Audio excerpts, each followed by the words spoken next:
Now, you're all very welcome to the Racing Room, powered by AK Bets. It is the morning after the week before. Ronan Groom presenting in the chair this week, and with me to discuss all the ups and downs of Royal Ascot and a lot more, the usual crew of AK, Harry Stewart Moore, and of course, Tony Calvin. This is us, we are them. If you're not familiar with that reference, I'd definitely advise you to go and have a look at Tony's timeline. He's retweeted the very jovial interview with Viscount Philip Pips Royston, the 10th Earl Joseph Hardwicke, who descends, of course, from the 5th Earl Philip Hardwicke, the head of hounds. Quite an enjoyable little piece on ITV just before the Hardwicke Stakes, which we enjoyed. But it was a good way to kind of encapsulate Ascot. And we might start with that, gents, the modern day Ascot, I suppose, and get your thoughts on that. So we'll get AK's view of the whole week when we start into our racing review and all his insight on the rails. But I suppose we're in a unique position, Tony, where you watched on TV, but Harry, you were there on Tuesday, I believe. How was your experience? And there's a lot, just from us watching on TV, it seems a lot of positive feedback of Ascot's offering in the modern day and what it kind of means to people as such. How did you kind of find it? Start with you, Harry. Yeah, no, it was great. It was a really good day. I went on the Tuesday, which is I always think the best day, both from a racing point of view and from a sort of customer experience point of view. You can't really fault it. Actually, it works so well. It works so smoothly. I went with the connections of Alphonse Legrand, who raced that day, and we had a really good time. Yeah, can't fault it, Ronan. Really good. Excellent. And Tony, what you're watching on TV? I had an ITV on in the office all week, but he gets so much of it. But it seemed a general positive kind of view, everyone having a good time. I know it comes across like that on TV, but it seemed like everyone was happy with how it went down, barring the chit chat about the kind of dress code and stuff like that. Yeah, that was the only kind of like negativity, wasn't it? When it was getting really hot and very much like York. They don't really relax the dress code that much when it gets to sweltering temperatures. But yeah, I mean, it just seemed from afar. I mean, it seemed an absolute triumph. But she's looking at on the TV about what was happening on the course. We'll come on to ITV when we do the racing review, but it's a phenomenal performance for them just from a stamina perspective, considering you've got 5 morning shows of an hour, 1:30 to 6:30 in the afternoon, largely with the same pundit presenter group. Phenomenal just from that respect, in its own right. Indeed. And we've a couple of questions on just what's Ascot doing right that other race courses aren't. It's obviously very much against the tide in this part of the world anyway, with regards to attendance and stuff. We'll get on to them, but let's kick on, AK, with your kind of review. Obviously, we talked about what you were looking forward to this time last week, and what's the general verdict as you come back? You have the floor now to give us all the your insight. Yeah, I think overall it was really positive. It was a very, very long week for us, myself and David and Graham, who went over. It was a much longer week for the two boys who went in the van and got up at 5 a.m. on Monday morning and got the boat over and then drove 5.5 hours from Holyhead down Berkshire Way. We went to Windsor on the Monday night.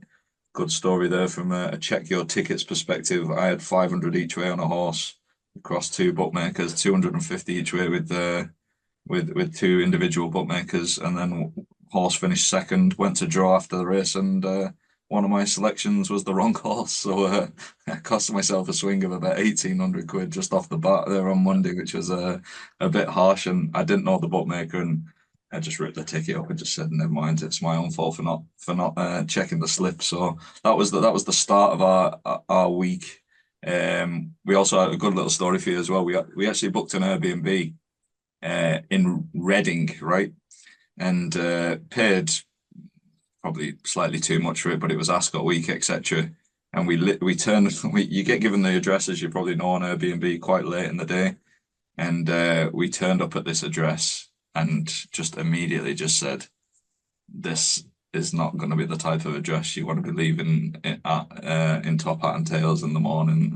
Just from a viewership locality perspective, And then we went inside the property, and after we'd unstuck our hand from the door handle getting into the house, we had a look round for 2 minutes and then just shut the door behind us, and then went and found a hotel basically. So we had a bit of a ropey start to the week.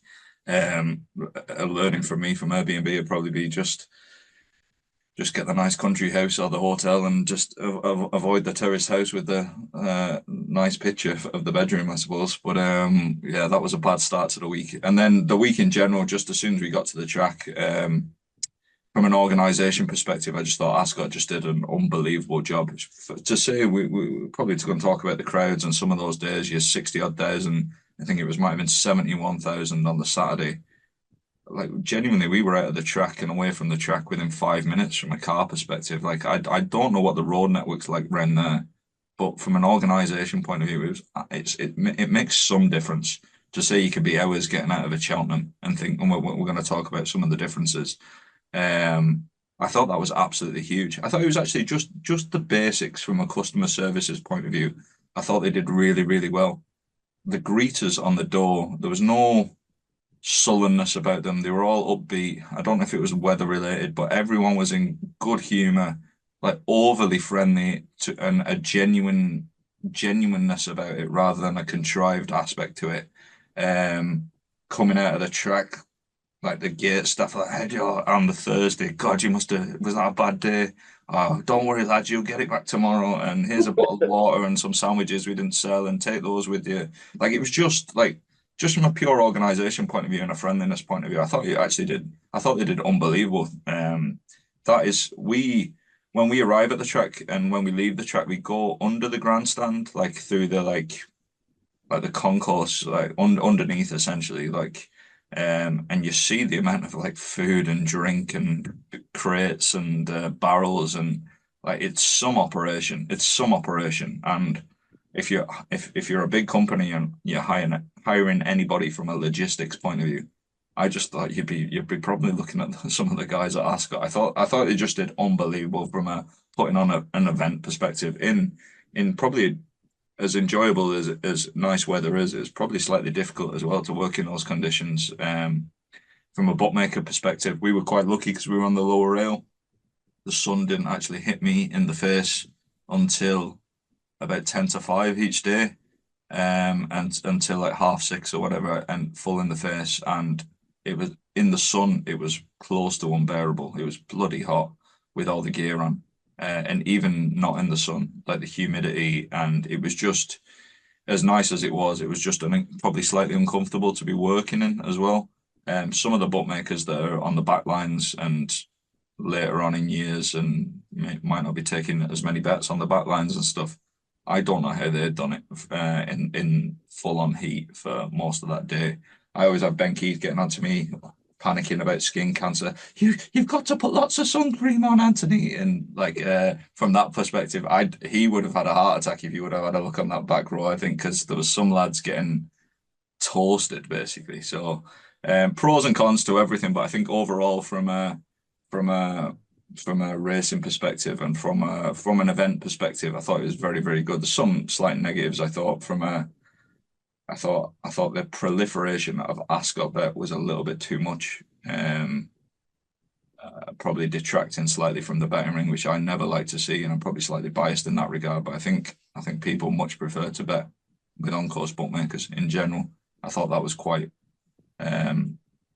saturated, I thought, from that point of view, and there's been a few comments on that as well. But overall, I thought it was very, very good. Good. And quick, do you want to quickly go through, like, business-wise, winning and losing? How did you fare that way? Yeah, 100%. Yeah, so we've obviously two parts of it. We've on-course operation and online. On-course, we had good days. Our best 2 days were the first 2 days. We got out alive on the Thursday. I think we lost 4 or 5 grand on the Thursday, which wasn't the end of the world given the results, to be honest with you. And then fairly even on the Friday, and then we won a few quid on the Saturday as well. So it was, from that perspective, I think there might be a question on it later. I saw somebody asking about expenses and stuff like that, and some bookmakers saying they've lost overall, and people can't understand that. Well, the expenses are very, very high at Ascot. So if we're touching on that later, I'll definitely delve into that a little bit more, because it's to stand there for the week, you need to have a few quid just to be operating there. And I think that's where the frustration comes when the ring is being detracted by in-house stuff, essentially. Just before, we've obviously got a lot of questions coming up. I picked two up after the deadline last night, so they came in this morning. One's for you, Anthony. Well, both of them for you, actually. Jamie Laver said, "Why won't Wales bookmakers cater for multiples? I like to have a big mug Yankee when I attend most of the big festivals, and finding it increasingly laborious to get on. Hills at Cheltenham and Fred at Ascot won't have it, etc." So I don't know why Hills and Fred won't have it. I suppose because if they're operating on the racetrack with a betting shop, it should be fairly simple. It should be bread and butter to them, I think. For us online, it'd be the same. You can have those bets online with us. I think from a racecourse perspective, what people need to understand is you pay through the nose to stand there for a few hours. And it's the same probably to a slightly similar level just with card payments and I suppose small bets on card payments in particular, that you only get 30, 35 minutes between each race, probably 30 minutes when you're talking about the wash up after a race is finished. Time is of the essence. The on-course bookmaker's job is to get as many bets into the book as possible in that 30 minutes. They're paying through the nose to stand there for that 30-minute period. And I think if you come up to me, like some people did, want accumulators and multiples, and it's 2 hours before the first race, you've absolutely no problem. You're going to get accommodated fine. I think if you're coming up 10 minutes to the off at the first race or the second race or whatever and saying, I want to do this treble, I want to do this accumulator, the on-course bookmaker has to open up multiple races. He has to set prices for them. He has to put the bet into the system. You might have to take the payment off you on a card. You could actually take up 2 or 3 minutes of his time there for one bet. And we're trying to get as many bets into the book as possible in that period of time. And it's probably just not conducive to, it's not an efficient way to manage a customer from a time perspective. I think it just takes too long to put that bet in a premium time where I could take 20 singles basically in the time it takes me to put your multiple through. And it's much more beneficial to take the singles essentially just because we can take more of them. It'd be nothing worse than someone coming up 10 minutes before the first asking for a lucky 15 and then having a 50p lucky 15 or something like that and paying on the card. Like you just literally have to say, sorry, we can't accommodate that. Go, there's the apps there, go and use the app essentially. Time is of the essence. Yeah. The other one was from Dennis Dempsey. Any truth in the rumour that Tiddler is changing his profession to become a food critic? That is it. In relation to your fat duck experience on Friday. Yeah, we probably booked that I genuinely did book that before racing on Thursday morning, which was probably they were lucky that they got the booking off me at that point, I'd say, after 2 good winning days, because Thursday evening we wouldn't have been booking it at all, I think. I put that video up and I said to a few people, I'll go into the fat duck tonight, and everyone interested in food and eating well and whatever was into asking me how it went and what was it like as an experience. I genuinely thought it was absolutely shite. I thought it was awful, overpriced, rubbish. Honestly, thought it was really, really poor. I'm not even going to tell you what I paid for it. It was through the nose. Come on, tell us. It's very, it was very, very expensive. Even the missus didn't guess anywhere near it, as she was fairly horrified. Yeah, it was too expensive and it was poor. I thought it was really, really poor. And it took forever, absolutely forever to serve the whole fucking thing. So yeah, I wouldn't go back if it was a tenth of the price, which would give you some kind of like I genuinely wouldn't go back. I thought it was just crap, to be honest. So yeah.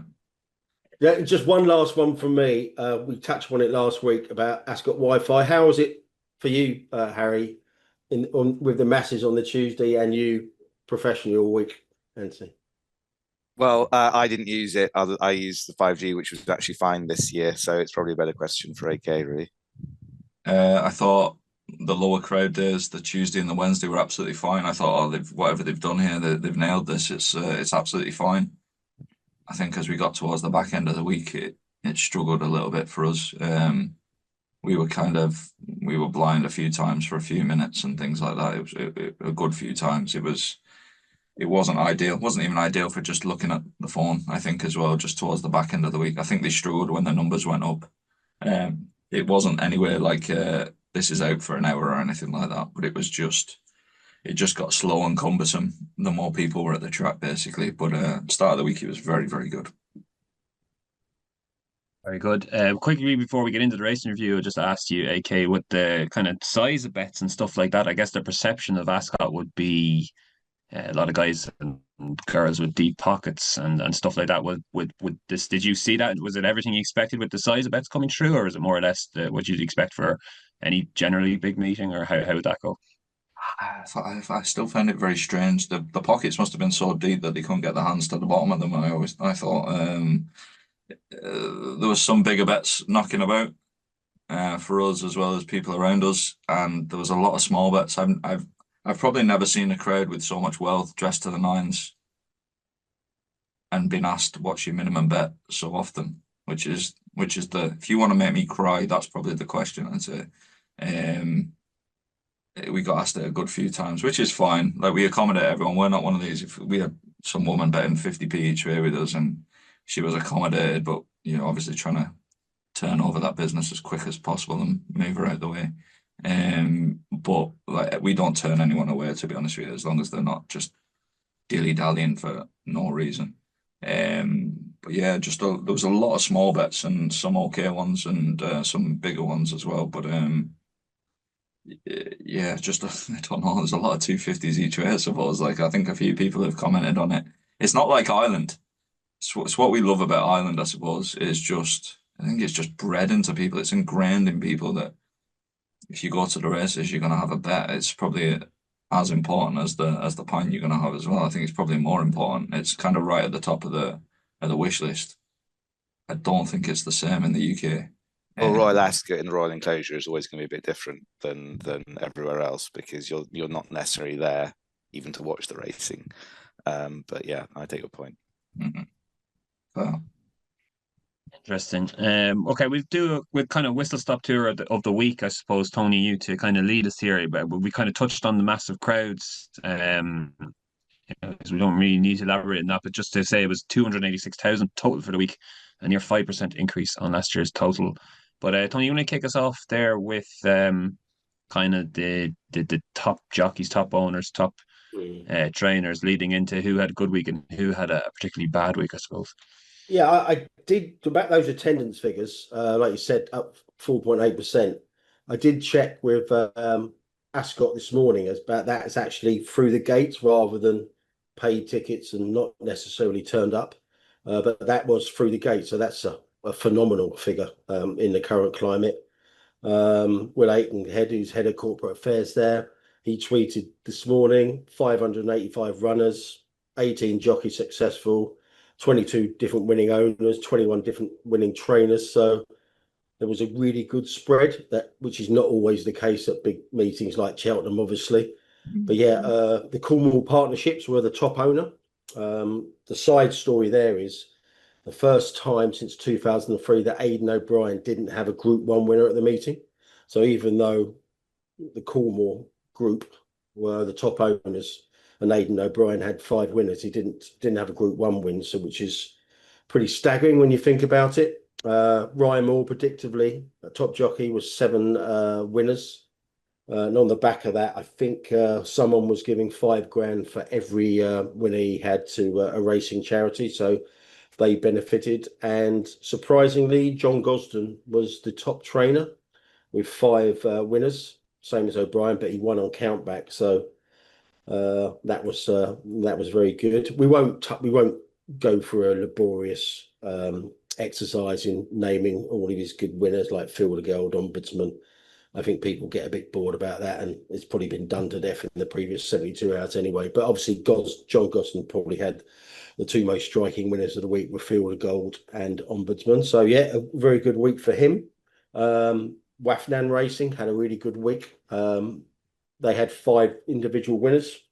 Harry Eustace, he had 2 Group 1 winners, so he was probably the surprise package of the week. I mean, for a stable like his, to have 2 Group 1 winners at Royal Ascot is out of the ordinary. And Andrew Balding had a very good week with 4 winners, and Oisin Murphy had 5 winners as well. So that combination fared very, very well. The losers on the week were probably Charlie Appleby, who had to wait till Rebels Romance for his first winner of the week. And Keir Jarabson came out winless as well. He had quite a few runners.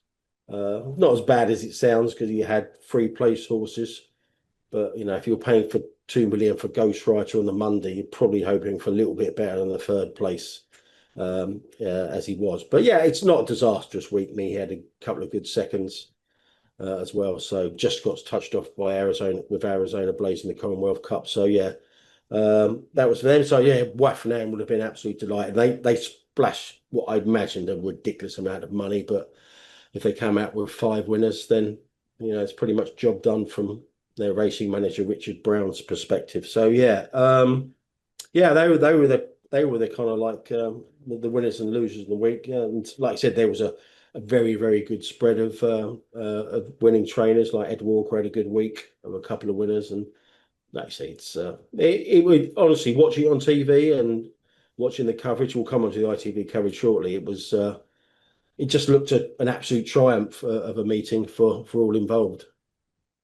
Absolutely. And let's get on with the ITV coverage. A very interesting interview William Haggas did with Matt Chapman. We'll get on to that shortly, but you're very complimentary, Tony, of the work ITV put in. I guess it's no easy task showing all 7 races each day, the morning show as well, and all presenters on there for the week, and they seem to have done a pretty good job with it. Yeah, I mean, the content, you know, wouldn't be to everybody's liking in parts, but just from a logistical point of view, with the producers and the actual technicalities involved. I mean, to do 5 days back to back, 5-hour afternoon meetings with I mean, obviously, if you're doing the cricket, for example, it's pretty much reasonably static shots, but when you're going from one part of the track to the other, yeah, it's just like even the betting coverage it's still lacking. It still lacks a central point, but you know, Anthony wouldn't be Anthony would be complimentary because Brian Gleeson got around a lot of people in the ring, including a piece with Anthony there. They did show a lot more willing from a betting perspective. Ollie Bell was mentioning in the exchanges, but they came to him quite late, and he was also doing a roving role as well in car parks, etc. So I think they could do with a centralized hub like Mac and Tanya type scenario where they cover all bases. But yeah, even the betting coverage was pretty good. And like I said, if you're doing 5 hours in the heat, I mean, Ed Chamberlain's got his knockers, but to guide that ship for 5 hours is just phenomenal, isn't it? Day on day. Yeah, I'd probably just echo that. It's just even just in the heat again, coming back to the heat, and I know you mentioned the betting ring there. Like we'd be on for 2 minutes the odd time, and I'd be agonising over what I'm saying and trying to not make a mistake and things like that for 2 minutes. And these lads are doing it for 5 hours straight without you have to respect it. I think it's whether you might not like some of it, but from a whole. Again, from a logistics, organisation point of view, and just a professionalism point of view, probably nailed it. In fairness to them.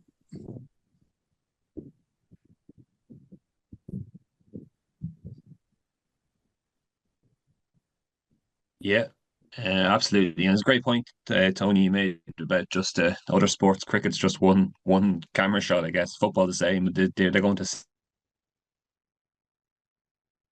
no easy task. Let's get on to that William Haggas interview. If you didn't catch this, for the listeners, this was just after Merchant won the King George V Stakes, and William Haggas, the winning trainer, was interviewed after the race and told Matt Chapman that a number of things, basically, of negative things about the horse before the race. To give you just a quick list here, and Tony, you can elaborate on it, but he mentioned that the horse had coughed 10 times. That kind of had put seeds of doubt in his mind, and he was thinking, was he doing the right thing running him? Then the horse slipped going into his saddle box. He was holding his left hind leg, had to be trotted up a few times. And then he said to the jockey Tom Marquand that if you're not happy with him at the start, just take him out, don't run him. And all of this seemed to happen without affecting the price at all, or was disclosed to anyone, especially considering he was interviewed by Matt Chapman before the race as well. And the horse has gone and won and then been disclosed to all this information after the race. And it leads to lots of questions, Tony, that you can come in on here. Yeah, I thought this was the most extraordinary interview of the week, to be honest with you. Because like you said, it throws up so many questions. I mean, the fact that the horse coughed 10 times the day before, and this is a 3-1 favourite in a massive betting race, the King George V handicap, that is a separate issue. But the central issue here is the fact that the horse has slipped, was favouring a leg pretty heavily by the sounds of it in the saddling boxes just before the race. They were clearly worried about it. I imagine if the BHA vets, because the central point of the whole week from Ascot, the horse comes first, horse welfare, etc. I imagine if the BHA vets on the ground have been aware of that, they might have got involved there. But like you said, if Haggas said to Tom Marquand, if the horse, if you any problems at the start, pull it out. So there's nothing untoward there, if that's what he said to him. But some of the stuff he said at the interview was incredibly candid. And like I said, I thought it was as newsworthy as it gets, because one thing William Haggas also said to Matt Chapman was, I couldn't tell anybody we had 50 people here. And by that, he means the Highclere Syndicate. Now, if you've got a 3-1 favourite in a race and you're not telling the owners all of what's happening in the run-up to them because you're scared, presumably you're scared that some of them might just say, well, pull the horse out. Like I said, I thought it was jaw-dropping, the interview, in its honesty. And it just led me to think that, would the BHA look very kindly on the honesty involved there? Would the owners, would they have liked to have known? If it's my horse, I probably would have liked to have known that.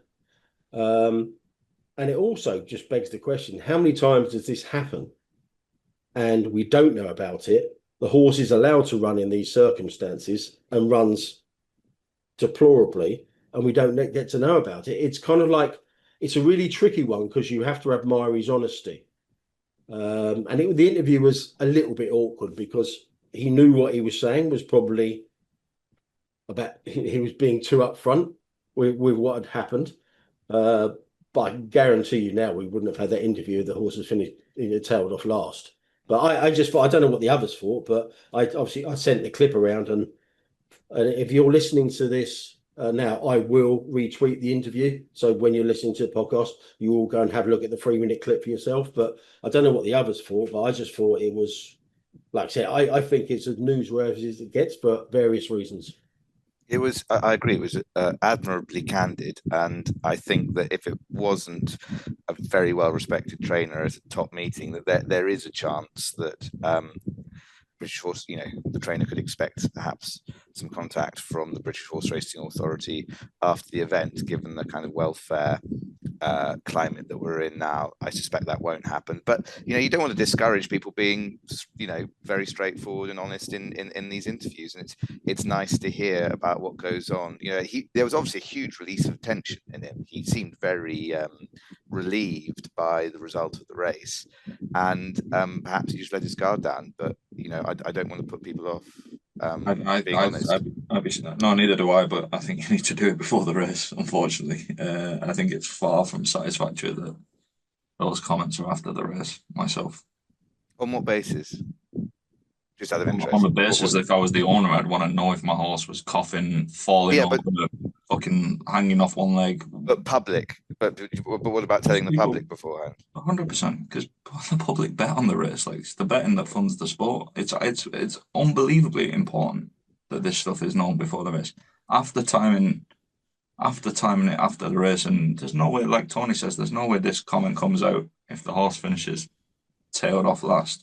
Do you apply that to a football match? If there are players that have niggles and things and managers aren't saying that up front before the match, isn't the answer that it's fit enough to race from the point of view of the trainer?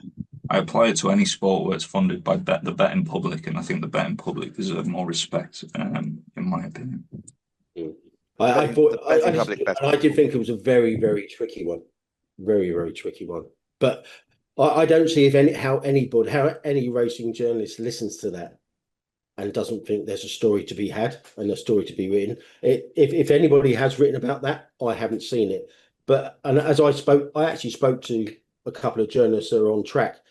Journalists on track miss an incredible amount by being there and by ferrying themselves between the press room and the track. I mean, I would imagine that wasn't played out in the press rooms. I imagine nobody really noticed that apart from obviously the Matt Chapman interview on ITV. I just think if any journalist had heard that, they'd have to go after the story but as Harry said, it's very tricky. It's very tricky when you deal with top class. It reminds me of was it the Open where Rory McIlroy was a short price favourite and he just split up with his girlfriend. Do you remember that one? Or his fiance, and he had an absolute shocker on the first day, and he just wondered to what extent do people need to give disclosure of like what's going on in their private life before they take to the first tee. Yeah. That reminds me of my the par 3 competition in the Masters. And we were watching the par 3 competition one year, and Tony Finau, I don't know if it was a hole in one, I can't remember, but he sprinted down to the green after his ball, and he dislocated his ankle running to the green. Wow, I forgot that. And then popped his ankle back in. And me and my friends were just opposing him in every market, and he finished third in the Masters. It's an absolute disaster. Yeah, it's not foolproof, is it? Yeah, no, it's definitely not foolproof. But I think you just want to know this stuff. I'm not giving it. I think it's probably good that he said it, but I think it's just it's more than slightly bizarre that it's after the race, and I think it's even going away from the betting public. I think it's a bit weird. You're hiding that stuff, for want of a better word, from. I take your point. The owners, it just doesn't sit right with me anyway. Yeah.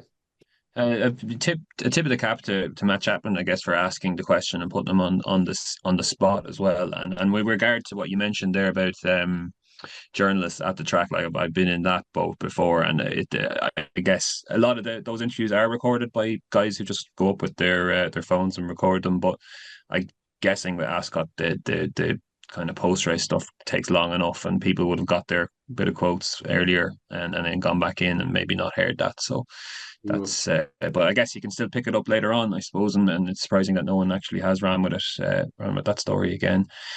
Tony, just with regards to the rest of Ascot, did you want to finish out there? There was chat of a draw bias as well, which I didn't personally see much of myself, or thought there was a bit too much made of it, or what did you think on that front? Yeah, like I say, I'm pretty relaxed about the draw bias chat. What was extraordinary again is just like as I made the point on X. Punters can take, and actually it was in my column. Punters can take everything that's thrown at them, but they want the right people to answer the right questions. And clearly, they look to be a draw bias on the Thursday, which was reflected in the betting. But on the Friday, not one jockey came down what was the favoured standstill from the day before. And like I say, I think it was fair, pretty much fair across the track all week. But it was curious that after the Thursday night's watering, not one jockey came down the stand side where they were all kind of like fighting to get on the near rail. And again, you would have liked one journalist to go up and ask all the jockeys, why are you fighting for that near rail 24 hours earlier, and you're gifted it a day later and you're not going anywhere near it? The inference being that some people saying, well, they've overwatered the standside rail, which Ascot refute. But yeah, it was a curious one. Again, it's a bugbear, but just ask questions of the jockeys involved, get the answer, and then punters can make their own minds up. Absolutely. And Tony, quickly, do you want to mention that your old bugbear as well of look on Sunday they can't show the Ascot racing? It's just a silly little rule, I guess they have. But yeah, we can access replays quite freely on each website as well. It's annoying. just before I answer that, I forgot to mention it in the kind of like the wrap up. Ascot were exemplary in giving out details at the end of each day via the Race News service. I think a lot of tracks can replicate what they do. By 7:30 each night, they were putting out press releases how much they were going to water that night and where. Giving out crowd numbers. You didn't have to go looking for them. I just thought everything Ascot did from a communications point of view was actually spot on as well. As regards to this, it just occurred to me again while I was watching Luck on Sunday yesterday. They were doing Nick had Johnny Murter on there. He had Michael Bell on there. He had people on the phone, Ryan Moore, and it's a 2.5 hour show, purely an Ascot review show, because Sky Sports Racing is cover Ascot. It's Luck on Sunday did a review show without having the rights to show any of the replays, so they didn't show any race replays, which is absolutely preposterous when you think about it. And obviously, and when the shoe's on the other foot, Sky Sports Racing can't show any coverage from the racing TV tracks, the RMG tracks. So you've got a situation whereby Great British Racing is spending £3.6 million in improving the sport from a promotional point of view, and not one person can knock Sky Sports Racing and Racing TV heads together to actually get them to share their own race coverage. For it would be in both of those interests. I think that's a really good point, Tony. I think sports are really getting their own way with the way that they deal with media rights nowadays. And if you want to grow a sport, then surely interest in the sport, then it's one of the areas that people definitely, as you say, bang their heads together and start thinking on a more long-term strategic point of view. It's kind of like it's racing. It's such an easy win for. Look, I know the two sides don't particularly like each other.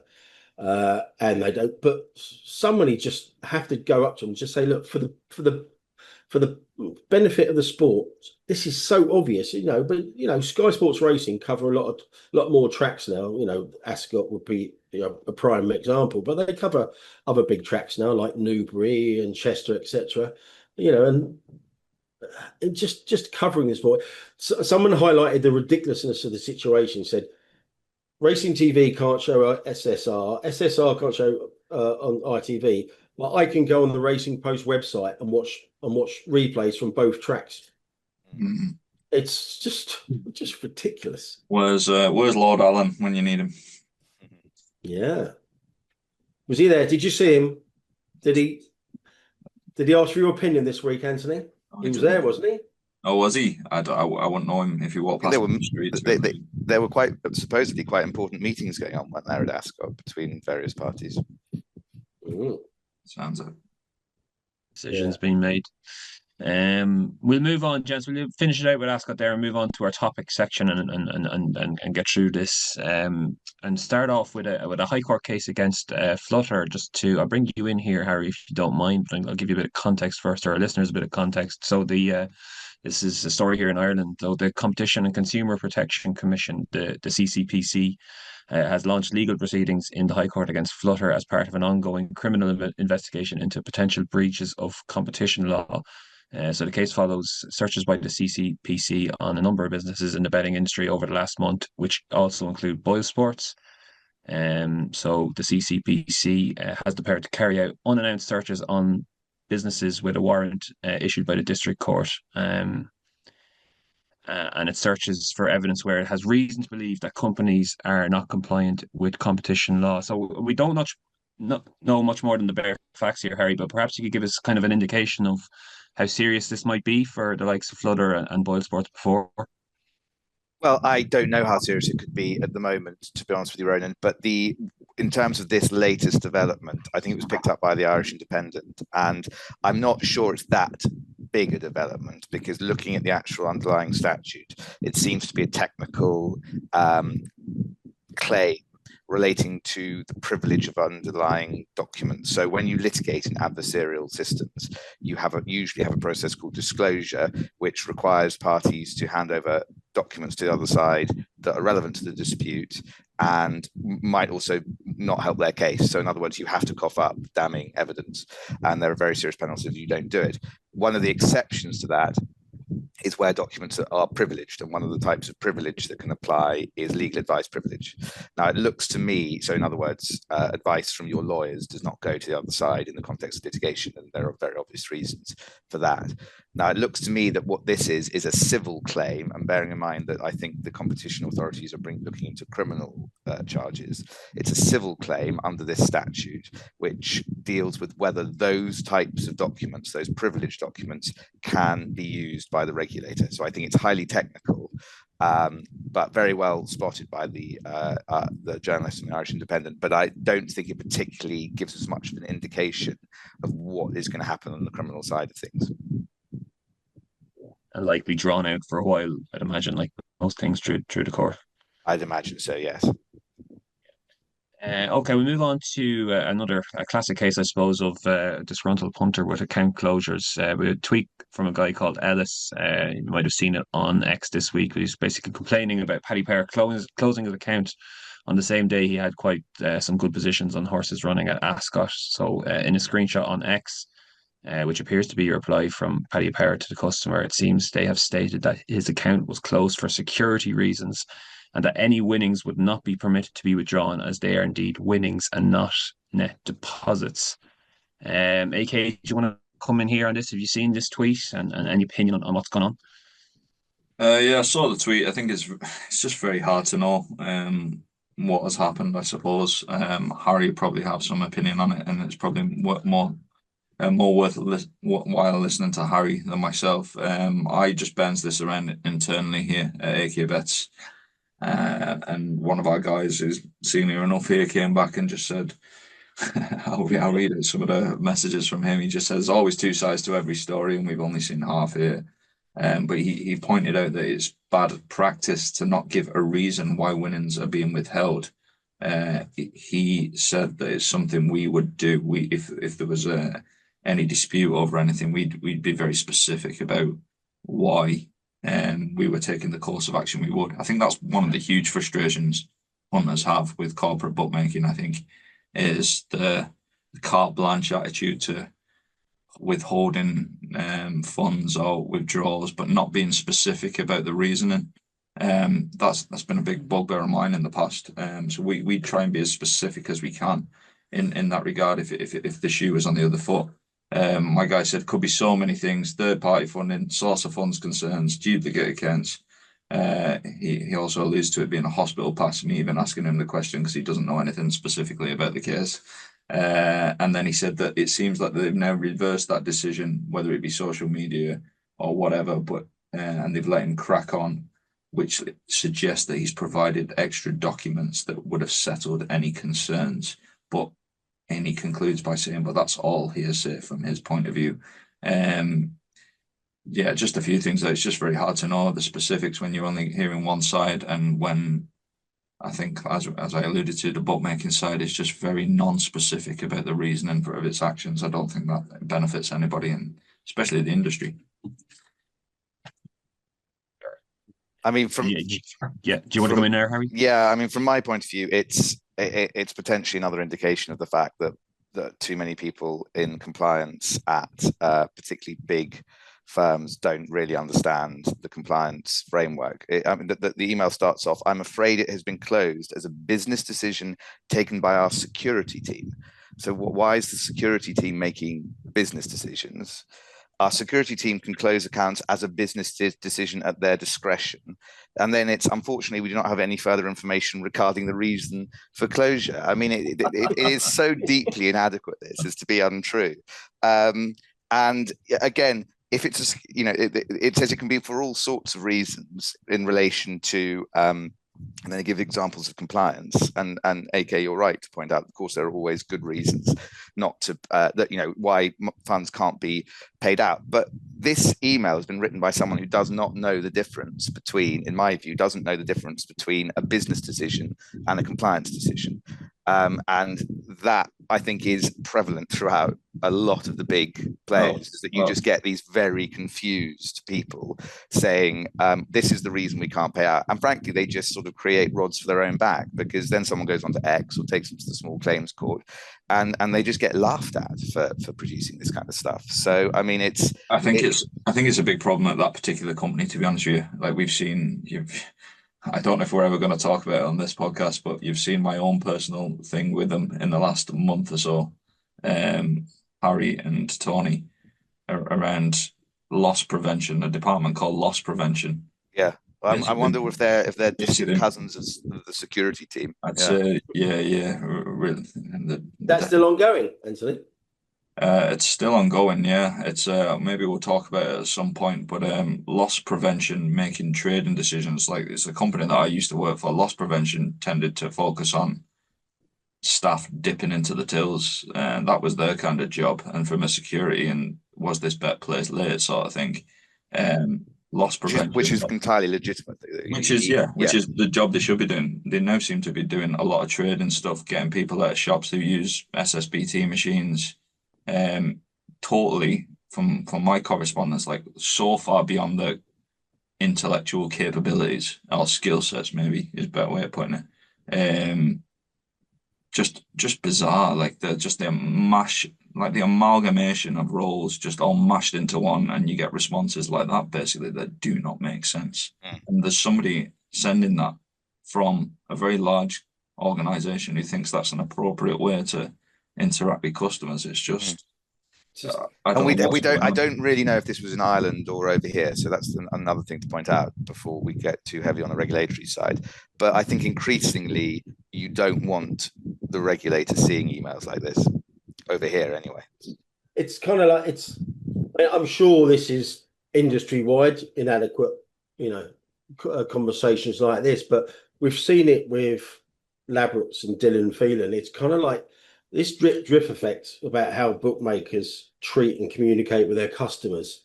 Yeah, it's getting to worrying levels, isn't it? I mean, it's so odd with Paddy Power, because they seem to spend so much money on marketing, and yet don't seem to really worry too much about these kind of viral. They spend a lot of money on, like you say, we're the punter's friend. We're a great place to work. We're a laugh. We're great crack. It's kind of worn a bit thin, hasn't it? If anyone can read between lines, like it's my whole thing is just that my own personal experience, that loss prevention stuff, the security stuff. They seem to think that, I don't know if there's any traders left, but they're doing trading work and passing it off as compliance, which is one of the things we've spoken about previously. That's a very good way of putting it. Yeah. I don't even know if it's. I don't even know if that's policy. I don't even know if they're just running ahead with themselves outside of their lane, basically, and it's just not being reined in. I don't know what's going on, but it's worrying. Yeah, indeed, absolutely. And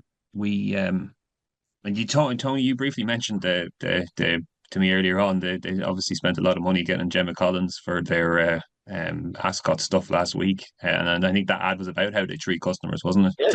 I think it was on in the car. I was in the car on Saturday morning, and it came on. I don't know what channel I don't know what radio station it was on, but yeah, it was Gemma Collins talk about how they treat their customers during Royal Ascot Week, etc. And it's just, I think something like that on social media, on X, when it explodes, and I think that tweet did get a lot of interaction. It kind of like negates all the good stuff that they do elsewhere. It's something.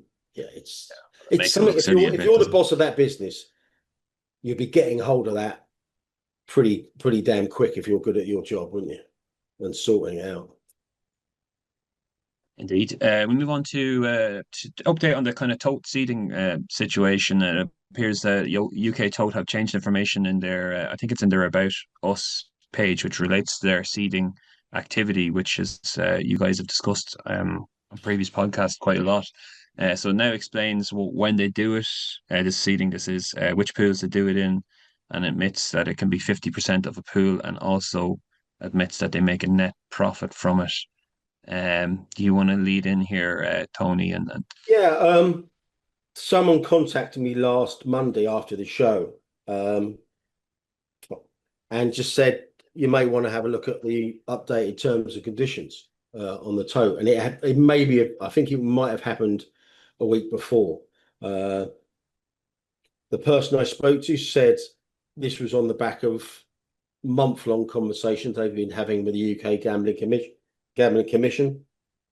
Can't verify if that's true, because the tote don't really want to interact with me. Like I said, I went back and had a look at the first article I wrote on this for the AK Bets website, one of the first articles I did last August, which was roundly ignored by everybody, and nobody's picked up on this. But yeah, I mean, any further clarifications they make as to their activity, their own pools, is welcomed. I'll say that there, whether or not the Gambling Commission had requested they do this.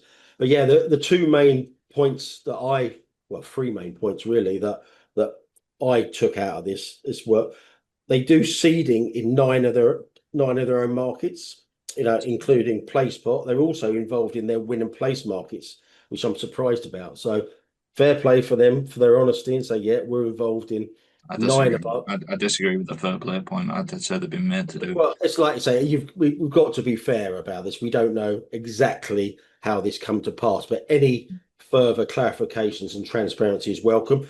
I'm not saying for one moment they shouldn't be. There should be a lot more transparency than they put in that statement, because some of the stuff appears to be contradictory. But they're involved in nine of their own markets, quote unquote. This is about their pool guarantee service, which is basically their seeding stroke betting arm.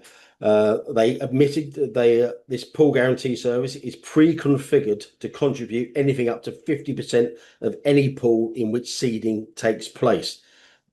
Up to 50%. If they were involved at, Royal Ascot, for example, in the PlaySpot market on Thursday, there were multiple winning tickets for 26 grand on the PlaySpot. Is it possible that they were one of the winners for 26 grand in their own pools? Clearly, yes, if it's up to 50%. And yeah, and this is the other admission which struck me. They've always said it wasn't a profit-making exercise. It was to guarantee better returns for their customers. This is what they clarified it to say. Over time, this exercise typically leads a net profit for the tote, which is used to help promote the tote service. Service of betting against their own customers. Yeah. Yeah. Like I said, if they're up to 50% of pools and they're making a net profit on the back of that activity, are you telling me that that's not newsworthy? This is more than newsworthy. This is unbelievable, is what this is. I think this is. I personally think this is scandalous. I think it's the biggest story in horse racing. I think it's awful. I think it's really bad. Get Suzanne back on Nick Luck and go through some of her previous comments. Like, they bet against their own customers. With I'd imagine you've more information than the people betting into those. You're betting against your own customers and taking money off your own customers and beating your own customers. Just to clarify that point there, they have said specifically they have no more visibility on the markets than the customers betting from outside. That's what they say. For clarity, it's a disgrace, is what it is. It's a disgrace, in my opinion. Why is that so bad as such, or what they're doing there? I just don't think anybody betting onto the tote would know that. I think if you're going to put up a sign, if you're going to put like I've got the betting shop in the store, I have to put up. You have to be, think 21 or whatever it is, think 25 or whatever. You can't smoke in here. I've got all here are my payout rules, all this stuff. The tote, you'll see that we match SP. We guarantee we're as good as SP. Well, we all know what SP is like these days. Like, nobody wants to. If that's their big calling card, that they match SP. It should also equally as big and equally as prominent say we bet into these pools. We can be 50% of these pools, and we make money from betting into our own pools. It's so relevant. It's so important. And how many people that are betting into the tote are aware of that? Like, I don't know we obviously don't know. We don't know what the state of play has been here. We don't know why they've suddenly put this up. We can probably, I assume, without knowing the facts, that it's probably been directed up by the Gambling Commission after some of the noise that's been made here and by a couple of other people as well. We don't know. We don't know if that's the case. There's no clarity on that. I just think it's such an important piece of information that the majority of people betting into the Tote probably don't know. And it just, I don't want to go into morals or anything. It just doesn't sit right with me. I don't think it's appropriate in any way, shape, or form. My own personal opinion is I don't think it's appropriate. I don't know what else to say about it without making Harry panic, I suppose. But don't worry, that ship sailed. Yeah, it's just I don't think it's appropriate in any way, shape, or form. And just very quickly, what's the perception as to why this isn't a bigger story than it is? Because you're making it sound as if this is a hugely significant story. What is their media kind of perception? From my point of view, it's too big a story to be ignored by everybody. And with the exception of a few people on X and Greg Wood, who's written one article in The Guardian on this recently and has done previously. An entirely separate issue, obviously, but the Tote pay a lot of money for people to promote their markets. Obviously, you look at the Racing Post and there's placebot perms they're given out and jackpot perms given out. I wouldn't have thought the Racing Post would be doing that unless it's a paid-for advertorial. So there are sensibilities involved there, them covering this story. But editorially, of course, everyone should be covering it. Okay. I heard we've heard there might be an update on the Rory Campbell situation story there. AK, can you tell us anything about that? Harry, do you want to lead? Not really. I bumped into someone on Tuesday who suggested that someone had recovered some money, but I'd know little more than that. Do you know more than that, AK? A little bit more. I think there's been a private prosecution and a settlement in relation to that. I think we can say that. An individual, we believe or we think, has progressed. I don't know what the correct words are now here, but progressed with a private prosecution. I'm not sure if it's a private prosecution or it might be, but you can bring private prosecutions, or it might just be a civil claim. Okay. Yeah, somebody got a few quid back anyway. I don't know if that will open the floodgates to other stuff, but watch this space maybe. Hang on a sec. I'll just shout in the other room, see if he's got an update. I appreciate the lads have to be a bit vague with that, but we go on to a tweet from Matt Swad, who more of it. This should probably be in the question section, but Matt Swad saying, "Riddle me this," and this is to you, AK. Why is it a hedge when a bookmaker greens up and an arb when a gambler does the same in reverse? Why is it a hedge? Well, I don't think it is a hedge, to be honest with you. Yeah, I don't think it is. I hate green. Like if you green up, you're not a bookmaker, as far as I'm concerned. You're a few rungs below a bookmaker, I think. My own personal opinion. So yeah, we'll move on from there. Harry, just want to quickly go. Just mention the York, the situation with Megan Jordan there. That race we spoke about last week. That's that horse has been thrown out on referral, I guess, and I think they talked about potentially appealing and decided against it. Was that just a? I lost you there for a moment, Robert, but I haven't counted the strikes. I've seen the race.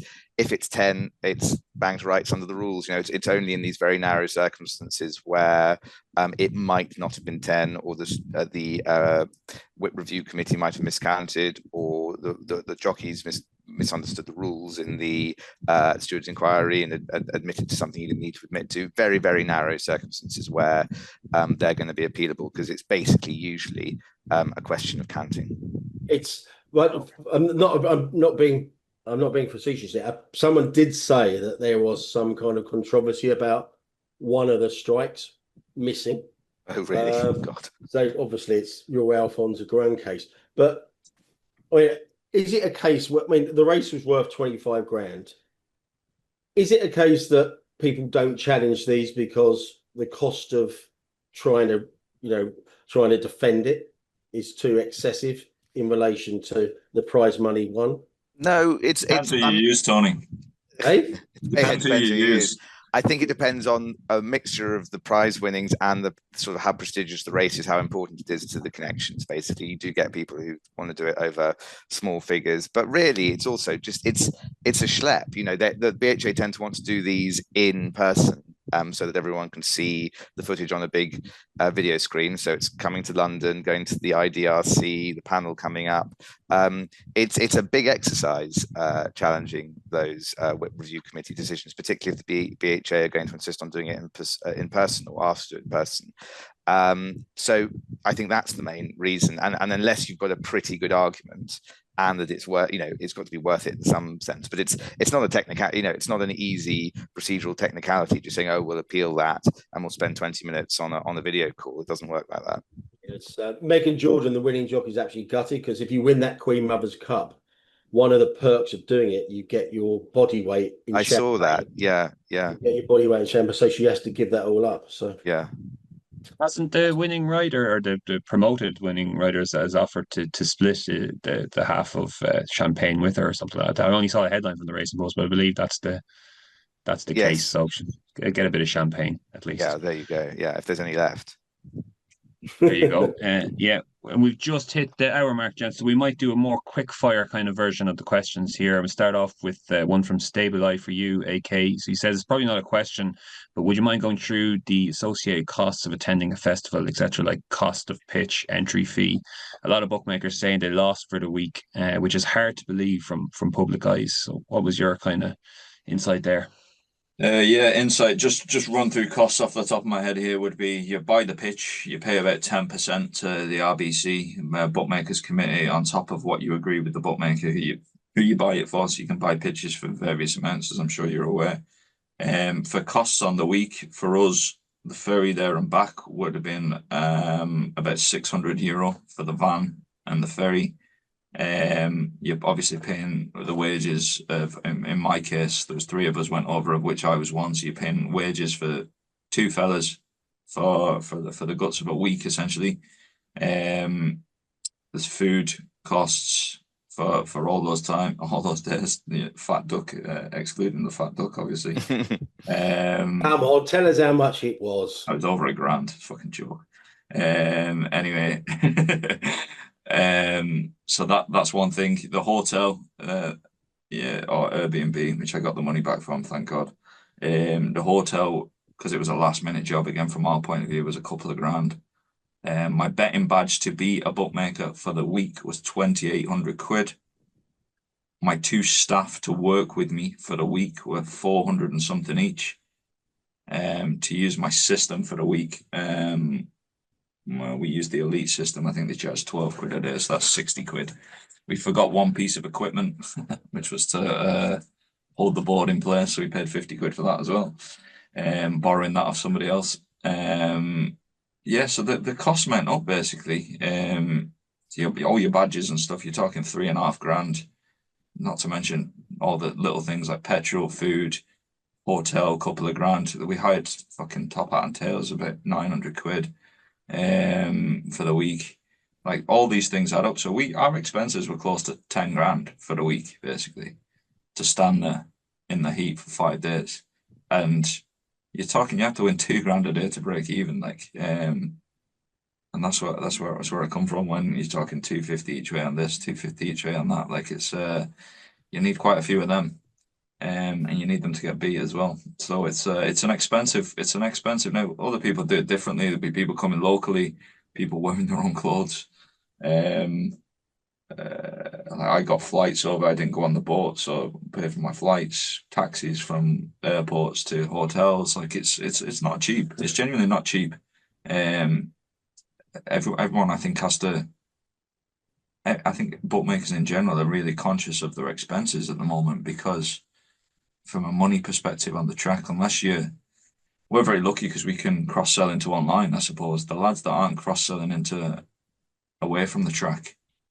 We saw Michael Cannon. I'm sure you mentioned the bookmaker just saying that his pitch and he won whatever he won on the week. He won over 5 grand, I think, on the week, and he might have won nearly 10 grand or something. And he's just like, I can win more money sat at home because I'm struggling to cover the expenses doing that.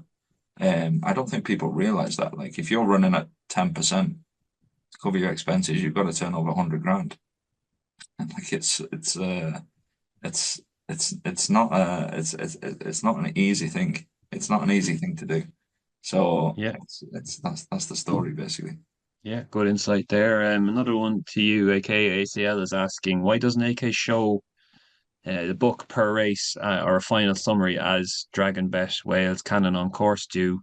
And he's saying there's a real lack of content on social media through Ascot by AK Bets, surely missing an easy brand promo for the cost of an initial staff member. I don't think this person has caught your picture of yourself in the bath on the first day. This is tremendous content, huh? I forgot about that. Thanks, Rob. Yeah, it's we didn't do as much as we usually do, to be honest with you. It's a little bit of a trade-off between not giving away too much to competition, I suppose. And what I would say about Twitter is we were probably very lucky that when we set up the online website and just before we did the online, when we started on course, a lot of the stuff we did, we got a lot of traction with. And I think it was when, in inverted commas, Twitter used to work. We acquired quite a lot of followers. We probably got 17,500 followers very quickly, and we're at 19,600 followers 2 years later, basically, since Elon Musk bought the kip. So it's Twitter's just not that it's not that important for us. It's like we're kind of talking to the same people who already know us. We're not really expanding outside of that circle with Twitter, I don't think. So it's not that important. Why didn't we? We were very busy. Twitter is as from a company point of view, our payroll, we've got quite a lot of employees now. We've 20 odd employees. We don't have anyone dedicated to social media. Basically, it is me tweeting inane thoughts with the phone in my pocket. Basically, is what our social media is. It's not that important, and I think we didn't tweet some of the stuff because there was probably some whatever the word is, proprietary information in them in those field books that we didn't really want to share on this occasion. So it's yeah, that was the reason. We probably should have done a bit more, but I was working every day and I was knackered, to be honest with you. Simple as that. One for you, Tony. David's asking, any opinions on jockeys, please? Current crop, apart from the top four of Moore, Murphy, Buick, and Doyle, are so average. Those lads took 21 of the 35 races this week. I don't tend to take too much notice of jockeys. Obviously, you've got the likes of like Moore, Buick, Murphy were riding out their skin this week. But as a rule, I don't tend to take too much notice of that. And obviously, if you're backing a Ryan Moore, and to a lesser degree, the Buicks and your Murphys of this world, you are paying a tiny premium because their prices go off a little bit shorter than they would do if they're ridden by a Rob Hornby, etc. But yeah, or any other jockey apart from Rob. Yeah, no, it's not a massive factor for me. One for you, Harry, from Stephen James. A kind of age-old debate this as such, but when stewards look at non-triers, the usual quote they give is not ridden to achieve the best possible position. Is there a dispensation for pacemakers, as ultimately they are not being ridden to achieve their best position? But I never hear them being looked at. Continuous being an obvious example this season. For what it's worth, I don't see an issue with it as a punter. If you back a horse being used as one, more fool you. But he's just curious about the rules regarding pacemakers there, Harry. Yeah, there is. The rules are slightly different to the rules on not riding out to obtain best possible position. They're at rules 46 to 48, assisting another horse in a race. So 46 says a jockey must not ride in such a way which is intended to or does give an advantage to or is in the interest of a horse which either shares one or more owners in common or is from the same stable or team. But then you get a carve out at 48, which is nothing in these rules prohibits what they call pure pacemaking. Now, there's no definition of what pure pacemaking means, but I think that in 99.9% of cases, people will be able to rely on that rule 48. Nothing in these rules prohibits pure pacemaking. I mean, my only issue with it is that it's very much an advantage for big yards, because of course, you know, if you've managed to get one horse into a race, a big prestigious race, and you don't have the resources for a pacemaker, then you're at a huge disadvantage if your horse needs a bit of pace in the race and it isn't there. So it plays very much into the hands of the big yards, that rule, but they're doing nothing wrong. Okay. I'll group the next few questions together because they're all kind of the same ilk, I suppose. Eddie Duffy just saying he was his first time at Ascot, thought it was brilliant racing experience, far better from Cheltenham, easy to move around, get a drink, food, and a bet. Even with the dress code, we still had a great 2 days. And kind of Michael Walker kind of coming in the same kind of trend there. So what is Cheltenham doing wrong that Ascot are getting right? Cheltenham attendance is down, yet Ascot attendance is up. It can't be pricing because things are more expensive at Ascot. AK, any kind of insight there? What do you think? And there was another question as well. What one thing racecourses should copy from Ascot and one thing Ascot should copy from elsewhere? That's from Stephen Devine. Thought it was quite an interesting way of looking at it as well. I just thought general experience moving around. From a pricing perspective, I get some of the tickets, but I got food on the track twice and it cost me 12, 13 quid both times, and it was very, very good. Not far off double that at Cheltenham for less quality, I thought. From a general pricing point of view, I thought just moving around the track, it seemed to be better laid out, better organised. Getting away from the track, as I mentioned, just driving away, you're out of the gaff in 5-10 minutes and easily, comfortably in 10 minutes. Anytime I needed the loo, it was just straight into the loo. It wasn't queuing or anything like that. All the little things I think that made a difference to making it just not an inconvenience being there, like as if you were just, I don't know how to summarize that, but it was just a pleasure to move around, and you didn't feel like I didn't feel like I got ripped off for food. And a lot of courses I go to, I come away just going, can you charge me this for this? Like it's not worth this. And the food was good value, and yeah, it was just different from that point of view. And I think that's right. I think the irony is that, you know, for a meeting which has got this kind of elitist reputation, actually it's a really good example of still respecting the customer in a way that an awful lot of racetracks don't. And I'd say that Cheltenham started to believe its own hype at a certain point and stopped making the same level of effort, is the impression you get that Ascot make. Yeah, I mean, I wouldn't underplay the fact of the weather. As Epsom saw on Derby Day, it's a massive. It is a massive part of the enjoyability of the experience, and it's Cheltenham is not helped by Cheltenham being in Cheltenham because it's a bit of a slip to get to. There's no obvious, parking areas there is at Ascot, and a lot of people just saying if you want to pay 20 odd quid to get in, there is a silver ring there. Yeah, and I think that's a huge difference. And that is not an option. And that is not an option at Cheltenham, is it?